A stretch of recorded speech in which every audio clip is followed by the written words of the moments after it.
What if I told you that with just one sentence, one offhand remark at a press conference, the President of the United States may have shaken the entire foundation of American security commitments across the globe?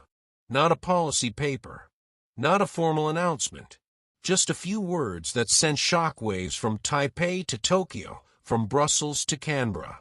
And if you think this doesn't affect you, think again, because what we're about to break down today could reshape the world order as we know it.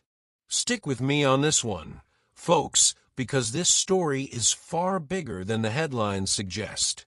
Before we dive in, if you're the kind of person who wants to understand what's really going on behind the politics and the spin, do me a favor, hit that like button right now. Subscribe to this channel if you haven't already, and share this video with someone who needs to hear the full story. We're building a community here of people who actually want to dig into the substance, and your support makes all the difference. All right, let's get into it. So here's what happened. President Donald Trump, during remarks following the announcement of the U.S.-China trade deal framework in May of 2025, was asked about the future of arms sales to Taiwan. And instead of giving the standard diplomatic answer that every American president has given for decades, instead of reaffirming the long-standing U.S. commitment to providing Taiwan with defensive weapons under the Taiwan Relations Act, Trump said something that made foreign policy analysts nearly fall out of their chairs.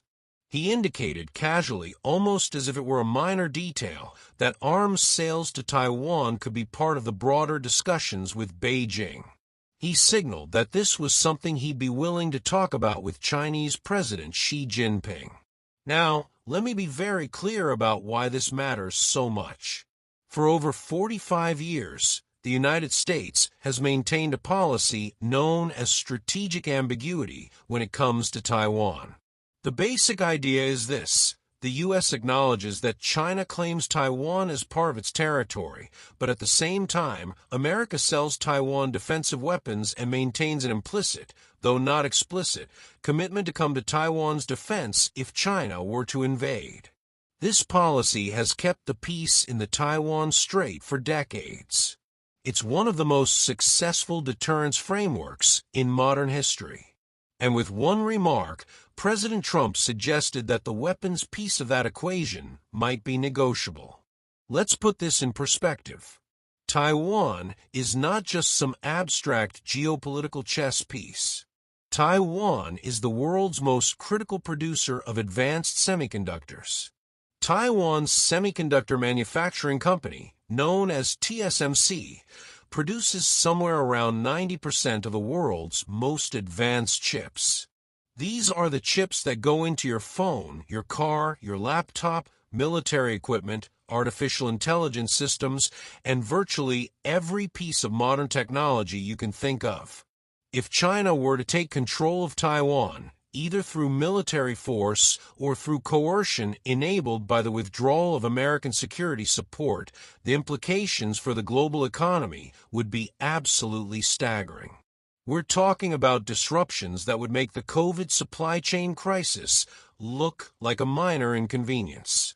So when the President of the United States hints, even casually, that arms sales to Taiwan are on the table as part of a trade negotiation with China, every single leader in the Indo-Pacific region takes notice. Every single CEO in the technology sector takes notice. Every military planner in Beijing takes notice. Now, let's talk about the context here, because context is everything. This remark came in the wake of significant progress on U.S.-China trade negotiations. After months of escalating tariffs, after tariff rates between the two countries had climbed to levels not seen in modern history, with the U.S. imposing tariffs as high as 145% on some Chinese goods and China retaliating with tariffs of 125% on American products, both sides agreed to a 90-day pause and a framework for reducing these tariffs. The deal was celebrated by markets. The Dow jumped. Investors breathed a sigh of relief. But here's where it gets complicated. In the world of international relations, trade deals and security commitments are supposed to exist on separate tracks. You negotiate trade on one track, and you maintain your security alliances and commitments on another. The moment you start linking the two, the moment you suggest that security guarantees might be part of a trade bargain, you fundamentally change the calculus for every ally and every adversary around the world. And that is exactly what critics say Trump did. By even hinting that Taiwan arms sales could be discussed with China, he effectively told the world that American security commitments have a price tag, that they're transactional, that they can be traded away for a better deal on soybeans or electric vehicles or whatever else is on the trade agenda. Let me break down the reactions because they tell you everything you need to know about how serious this is. In Taipei, the response was immediate and deeply anxious. Taiwanese officials publicly maintained a calm diplomatic posture, emphasizing the strength of the U.S.-Taiwan relationship and the legal framework provided by the Taiwan Relations Act. But behind the scenes, according to multiple reports, there was genuine alarm. Taiwan has been working for years to accelerate its own defense capabilities, investing in asymmetric warfare strategies, building up its reserve forces, and purchasing billions of dollars worth of American military equipment, including F-16 fighter jets, Abrams tanks, Harpoon anti-ship missiles, and Javelin anti-tank weapons. If the U.S. were to reduce or condition these sales as part of a deal with China, Taiwan's entire defense strategy would be thrown into question. In Tokyo, the reaction was equally concerned, though expressed in the more restrained language that Japanese diplomacy is known for. Japan has been the cornerstone of the American alliance system in Asia since the end of World War II. The U.S.-Japan Security Treaty is the foundation upon which Japan's entire national security architecture is built. If the United States is willing to negotiate away its security commitments to Taiwan for trade concessions from China, what does that say about its commitment to Japan? What does that say about the American military bases in Okinawa, about the nuclear umbrella that protects Japan from potential threats? Japanese analysts immediately began asking these questions, and the answers they were coming up with were not reassuring. And it wasn't just Taiwan and Japan. In Seoul, in Canberra, in Manila, in every capital that relies on American security guarantees, the same conversation was happening. If Taiwan is negotiable, are we negotiable too? Now, let me play devil's advocate here for a moment, because there's another way to look at this, and it's important that we consider all sides. Supporters of President Trump's approach argue that he's doing what no other president has had the courage to do. China has been building up its military at an extraordinary pace. The People's Liberation Army Navy is now the largest navy in the world by number of vessels. China has been conducting increasingly aggressive military exercises around Taiwan, with military aircraft crossing the median line of the Taiwan Strait at record rates.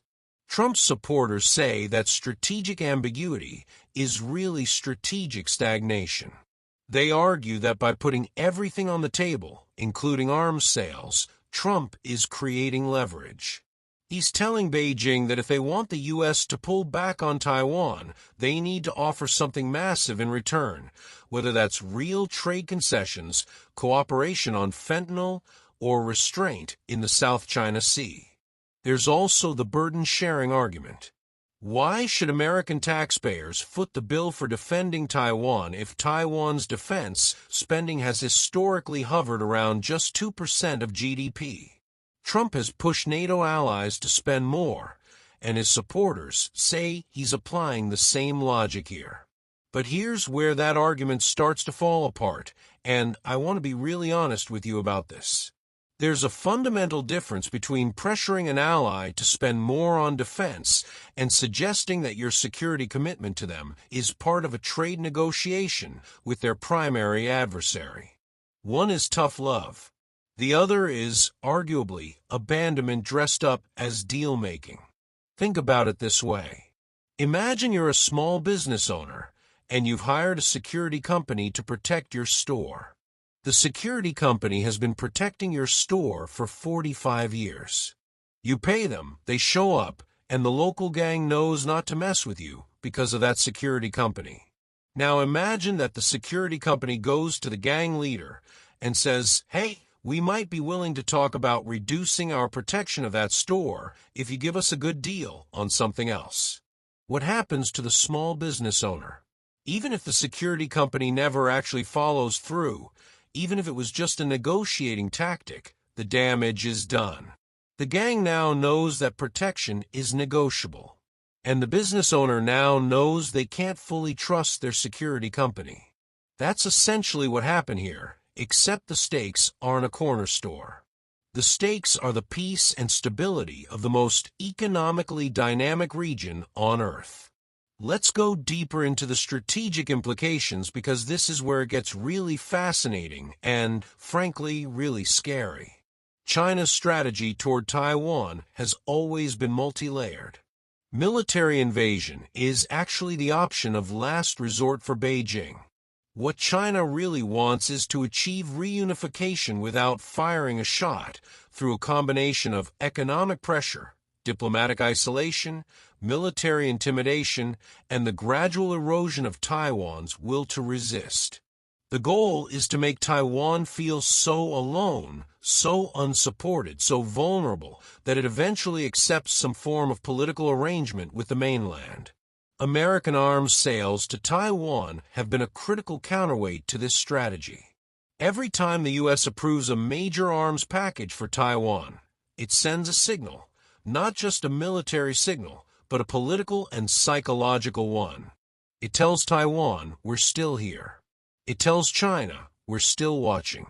And it tells the rest of the world, American commitments mean something. When Trump suggests that these arms sales might be part of a conversation with Beijing, he's not just affecting the military balance. He's affecting the psychological balance. He's feeding directly into China's strategy of making Taiwan feel isolated and abandoned. And Beijing knows this. You can bet that Chinese strategists are already thinking about how to exploit this signal, how to use it in their information warfare campaigns aimed at undermining Taiwanese confidence in the American alliance. Now, there's a broader pattern here that we need to talk about, because this Taiwan remark didn't happen in a vacuum. Throughout his time in office, President Trump has repeatedly questioned or undermined traditional American security commitments. He's questioned the value of NATO. He's questioned the U.S.-South Korea alliance. He suggested that allies are taking advantage of the United States. And while some of these criticisms have valid elements, they've done what virtually every ally has said is serious damage to the credibility of American security guarantees. Credibility in international relations is everything. It's not about what you say in a speech or what you write in a treaty. It's about what other countries believe you'll actually do when the chips are down. And credibility, once lost, is incredibly hard to rebuild. It takes decades to build trust and moments to destroy it. The concern among foreign policy professionals, and I'm talking about people from both parties here, is that Trump's approach is creating a credibility crisis for the United States that will have consequences far beyond his time in office. Even if the next president comes in and reaffirms all the traditional commitments, the damage will have been done. Allies will hedge. They'll diversify their security relationships. They'll pursue their own nuclear capabilities. And adversaries will test boundaries in ways they wouldn't have before, because they'll believe, perhaps correctly, that America might not show up. Let's talk about what this means for the average American, because I know some of you might be thinking, why should I care about arms sales to Taiwan? Here's why. If China were to take control of Taiwan, either by force or by coercion, the economic impact on the United States would be enormous. As I mentioned earlier, Taiwan produces the vast majority of the world's advanced semiconductors. A disruption to that supply would cause a global recession that would make 2008 look like a blip. Car prices would skyrocket because modern cars contain thousands of chips. Your phone would become astronomically expensive. Medical devices, military equipment, and artificial intelligence development would all be severely disrupted. The economic cost to the average American household would be measured in thousands of dollars per year. Beyond economics, there's the question of what kind of world we want to live in. If the United States allows China to coerce or conquer Taiwan, it sends a message to every authoritarian regime on the planet that force and intimidation work. That if you're big enough and powerful enough, you can take what you want and the international community won't stop you. We've already seen echoes of this dynamic with Russia's invasion of Ukraine. The question is whether Taiwan becomes the next domino. Now, let me bring this back to the immediate situation and what to watch for going forward. The 90-day trade truce between the U.S. and China is just that, a truce. The fundamental issues that caused the trade war in the first place, intellectual property theft, forced technology transfer, state subsidies to Chinese industries, market access barriers, none of these have been resolved. They've been paused. And as those negotiations continue, the question of Taiwan will continue to hang over them. Watch for several things in the coming weeks and months. First, watch what happens with pending arms sales to Taiwan. There are several packages that have been approved but not yet delivered. Any delays or cancellations would be a significant signal. Second, watch the diplomatic language. If the State Department starts softening its language on Taiwan, that's a red flag. Third, watch China's military activity around Taiwan. If Beijing senses an opportunity, it will test the boundaries. Fourth, and this is perhaps most important, watch what Japan and other Indo-Pacific allies do. If they start making independent security arrangements, if Japan accelerates its military buildup even faster than it already has, if Australia deepens its security ties with non-American partners, that tells you that the Allies have lost confidence in American reliability. I also want to address something that a lot of people are talking about, which is the legal framework here. The Taiwan Relations Act, passed by Congress in 1979, requires the United States to provide Taiwan with defensive articles and services. It's federal law. The president cannot simply decide to stop arms sales to Taiwan as part of a deal with China without congressional approval. So there are institutional guardrails here. But laws are only as strong as the political will to enforce them, and in today's political environment, it's not clear that Congress would push back if the president decided to slow walk or deprioritize Taiwan arms sales. There's also the question of what China actually gave in return during these trade negotiations. Because remember, Trump framed the Taiwan remark as part of a broader deal discussion. So what did the U.S. actually get? The tariff reductions are significant in the short term, but they're temporary. The structural issues remain unresolved. And if the price of temporary tariff relief is the undermining of America's most important security commitment in Asia, that's a terrible deal by any objective measure.